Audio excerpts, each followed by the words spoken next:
Alors, derrière les tentatives de déstabilisation que vous évoquiez tantôt, il est souvent dit que les mains de certains pays voisins se cachent derrière pour appeler un chat, le Bénin, la Côte d'Ivoire. Est-ce que les relations ont évolué avec ces pays voisins? Est-ce que vous êtes prêt à une désescalade et à quelles conditions, camarade président? Ça ne dépend pas de nous. C'est eux qui ont lancé l'hostilité. Je vous rappelle quelque chose. Quand nous sommes arrivés, nous n'avons pas de problème avec quelqu'un. On a communiqué avec tout le monde, on a fréquenté tout le monde et tout. Mais c'est un jour, par exemple, j'étais assis, le ministre de la Défense me dit que les Ivoiriens ont envoyé une note de retirer tous leurs élèves de nos écoles. L'académie, le PMK, l'ENSO, vous voyez.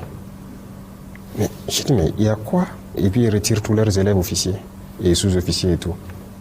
Aucune explication. Il dit, mais préparez donc à la réciprocité pour faire venir nos enfants, parce qu'on ne sait pas qu'est-ce qu'ils ont derrière la tête et qu'ils font cela. Voilà le point de départ.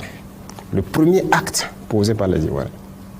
Nous aussi, on a fait rentrer donc nos élèves et on a laissé partir les élèves. Et petit à petit, on a commencé à voir les actes d'hostilité vis-à-vis de nous. Pas de souci. On prend le Bénin et autres. Nous, on n'a pas provoqué quelqu'un. Mais on a tous vu, quand encore ils ont voulu transporter une guerre dans notre région, mais qui était au devant? Le président Ouattara est sorti qu'il va envoyer un bataillon, il a tout préparé et tout. Nous attendons son bataillon toujours. Le président Bénin a dit qu'il faut la force, ils vont faire la force, ils vont faire la guerre. Nous attendons. Nous sommes prêts à faire la guerre aussi. Il n'y a pas de désescalade possible tant que les mentalités sont comme ça. Celui qui cherche, il va trouver. Donc ce n'est pas nous qui avons commencé. Si les gens ne sont pas assez intelligents pour laisser encore les impérialistes venir les dire « tuez-vous entre frères noirs », qu'on y aille. Si c'est la solution pour atteindre l'indépendance, nous sommes prêts. Mais personne ne va nous asservir encore. Nous sommes prêts à cela. Nous nous battons. Nous nous battons déjà. Parce que le terrorisme, c'est une manifestation de l'impérialisme. Donc, ne parlez pas de désescalade tant que la mentalité n'a pas changé. Il y a des gens, chaque mois ou chaque 2 mois, il faut qu'ils courent aller à Paris, aller prendre les ordres. Et revenir pour appliquer. Ils ne sont pas libres.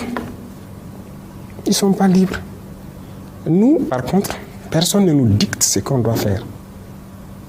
On gouverne en fonction de nos populations, du besoin de nos populations.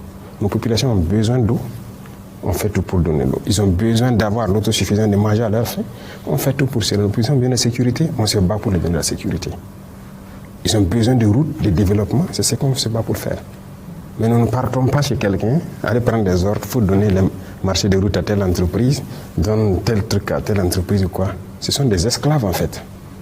Et eux, tant qu'ils seront dans cette mentalité, oubliez les désescalades. Au contraire, ça va aller de mal en pis. Tant qu'ils seront dans cet esprit. Voilà ce que je peux dire.